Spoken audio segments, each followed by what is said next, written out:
Friends, वेदना stories में आपका स्वागत है। दोस्तों, जब एक व्यक्ति अपना एक घर बनाता है तो उस घर में उसके प्यार, उसका समर्पण, उसकी मेहनत और उसकी आत्मा बसती है। कड़ी मेहनत से वो अपने उस घर को बनाता है। एक एक रुपया जोड़ कर वो उस घर को बनाता है और वही घर अगर उससे छिन जाए तो उसे किस दुख का सामना करना पड़ता है। आज वही सब लेकर मैं इस कहानी में आई हूँ। मेरी आज की कहानी अपना घर। तो आइए सुनते हैं कहानी। आज फिर रमेश उस मकान को बाहर से देखता हुआ निकला। उसने लंबी सांस ली, जैसे वेदना उसकी सांसों में समा गई हो। दर्द का गोला बनकर छाती में धंसता चला गया। वह जब भी उस मकान के पास से गुजरता, उसके पैरों में कंपन आ जाता। उसके कदम डगमगाने लगते, एक कदम भी चलने में असमर्थ। वह सोचता मकान के बाहर बने चबूतरे पर थोड़ी देर सुस्ता ले, पर रुक ना पाता। उसकी सांसें फूलने लगती, जैसे वह मीलों चलकर आया हो। उस मकान को देख उसकी आंखें पनीरी हो जाती और वह आँख की कोर में आए आंसू की बूंदों को अपनी तर्जनी से पोंछते हुए चारों तरफ नजर फेंकता कि किसी ने उसे रोते हुए देखा तो नहीं। यह मकान उसके लिए सिर्फ ईंट और गारे से बना मकान नहीं था, वरन उसमें उसकी आत्मा बसती थी। उसने इस मकान को बड़े मन और जतन से बनवाया था। उसे अच्छी तरह याद है कि जब शहर के बाहर सुनसान एरिया में प्लॉट कट रहे थे तो प्लॉट खरीदने के लिए उसके पास रुपए नहीं थे। बच्चों के नाम जमा पूंजी और थोड़ा बहुत घर बाहर से पैसों की व्यवस्था कर जैसे तैसे उसने प्लॉट तो ले लिया था। कई वर्षों तक इसी आशा में प्लॉट भी राह देखता रहा कि इस पर मकान बन जाए। रमेश एक मिल में नौकरी करता था। अपनी छोटी सी तनख्वाह में 3 बच्चों का पालन पोषण कर रहा था। लोन किराए के मकान लोग ये लोग किराए के मकान में रहते थे। रमेश और उसकी पत्नी सुमित्रा के मन में अपना घर बनाने की ललक थी। किसी न किसी बात पर रोज ही मकान मालिक की रोक टोक लगी रहती। बच्चे खेल नहीं पाते, घर में कैदी सा जीवन बिताना पड़ता। रमेश के मन में अपने घर की कल्पना पैंठ जमाने लगी।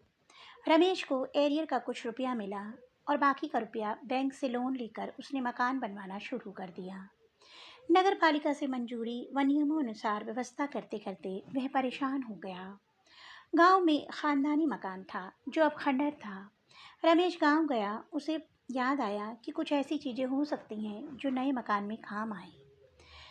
वहां रमेश को अपने पुराने मकान में दीवार पर एक पत्थर पर उकेरी गणेश जी की प्रतिमा दिखी, जिसके नीचे लिखा था अपना घर।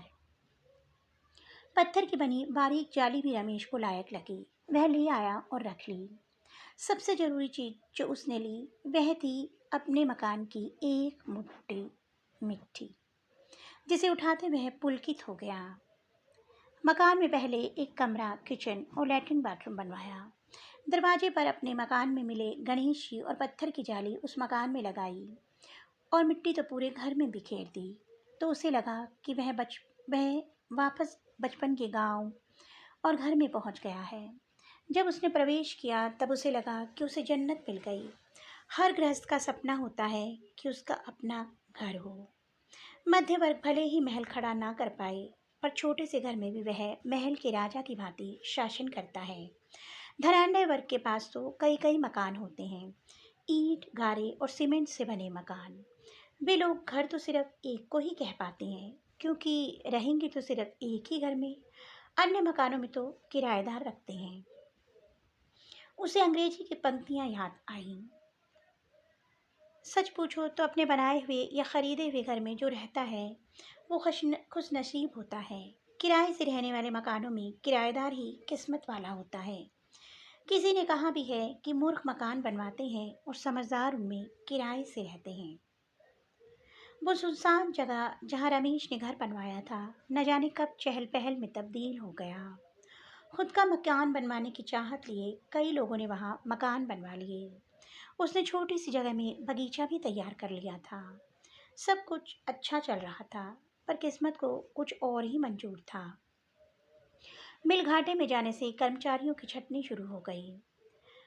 रमेश और उसकी पत्नी सुमित्रा के मन में भी चिंता गहराने लगी कि एक दिन ये गाज उनके ऊपर भी गिरने वाली है। 2 माह उसे भी सेवा से मुक्त होने का पत्र मिल गया। उसके यूनियन ने भी खूब प्रयास किए, धरने दिए और रैली निकाली, पर कुछ हल न निकला। छटनी हुई, कर्मचारियों ने कोर्ट में केस लड़ने का फैसला किया। अब 50 की उम्र में वे कहाँ काम करने जाएंगे। जो लोग गांव में रहते थे वे पुश्तैनी जमीन में खेती बाड़ी करने गांव चले गए। रमेश के पास पुश्तैनी जमीन तो थी, लेकिन वह अपना हिस्सा छोड़ आया था। उसके सामने कोई कारोबार ना था। बच्चों की उछल कूद, पढ़ाई लिखाई और उनकी मांगों में दिन तो गुजर जाता, पर रात में चिंता और बेचैनी बढ़ जाती। अंधेरा अपने साथ दुख को भी सघन करता है, यह उसने दुख में बिताई रातों में ही समझा था। रमेश ने बहुत प्रयास किया कि ऐसी कोई नौकरी मिल जाए जिससे गृहस्थी चल जाए। कोई बड़ी डिग्री या डिप्लोमा तो उसके पास था नहीं जो उसकी नौकरी में सहायक सिद्ध होता।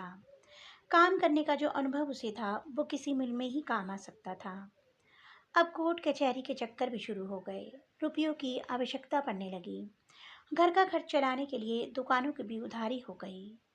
बच्चों की पढ़ाई, उनके खर्च, सभी के लिए रुपए चाहिए। जब धन पास में हो तो वे अपनी चमक से चकाचौंध पैदा करता है, पर जब धन ना हो तो उसकी खनक मन में खड़क पैदा कर देती है। रुपयों की आवश्यकता पड़ने लगी।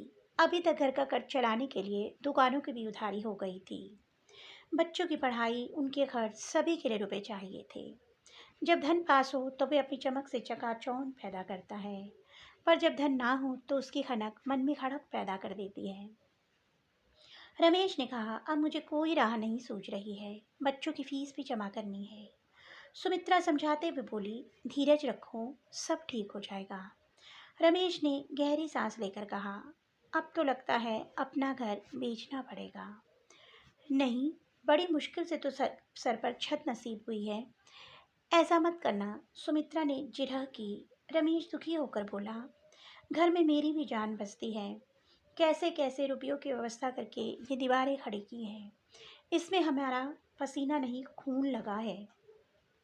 घर के गणेश जी यहाँ बैठे हैं। सुमित्रा उससे सहमत थी। वह भी आहत होकर बोली, मैंने धूप में खड़े होकर अपनी आंखों के सामने इस मकान को बनवाया है, ऐसे हम कैसे बेच देंगे। जिस चीज़ का निर्माण करो वो बच्चे जैसा होता है, क्या हम अपने बच्चे को ही बेच देंगे। रमेश निरुत्तर हो गया। थोड़ा रुक कर फिर से बोला, तुम सही कहती हो सुमित्रा, पर इसके अलावा कोई और चारा नहीं है। कर्ज चुकाकर जो रुपए बचेंगे मैं उनसे कोई नया कारोबार शुरू कर दूंगा।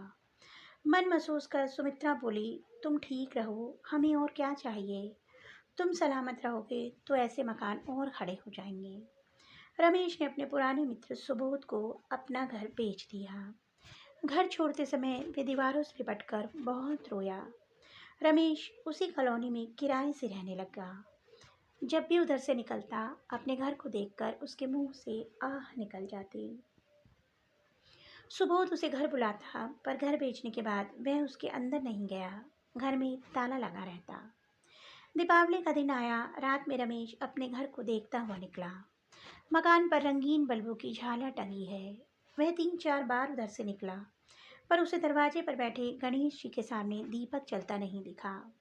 खुद को समझाने की उसने लाख कोशिश करी, पर उसका मन अपने घर की ओर दौड़ रहा था।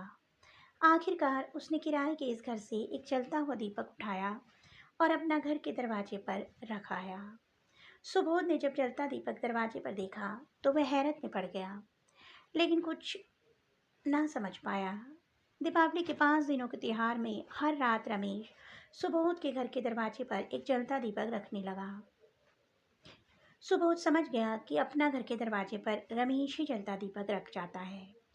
सुबोध ने कभी रमेश से इसका जिक्र नहीं किया।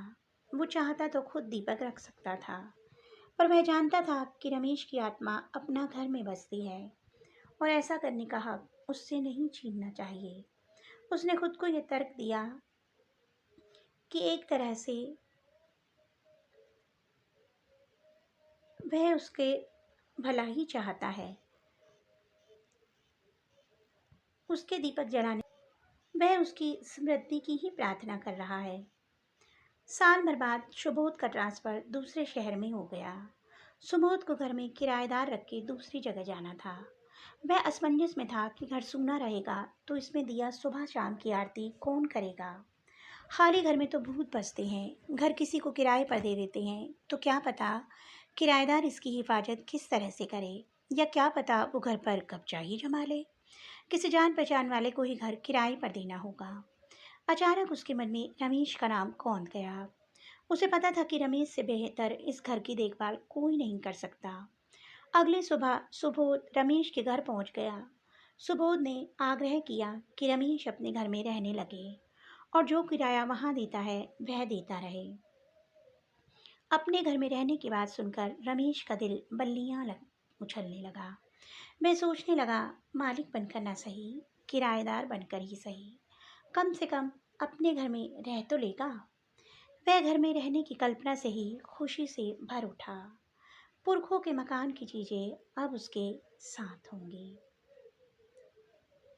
सच में दोस्तों, अपना घर अपना ही होता है, जिसे हम बड़ी मेहनत और लगन से बनाते हैं। उसमें हमारे खून पसीने की कमाई लगी होती है और वास्तव में उस मकान में हमारी आत्मा बसती है। दोस्तों, आपको मेरी कहानी कैसी लगी? कमेंट बॉक्स में अवश्य बताइएगा। अगर आपको मेरी कहानी अच्छी लगी तो मेरी कहानी को लाइक कीजिए। जल्द ही नई कहानी के साथ मिलूंगी। तब तक के लिए बाय बाय।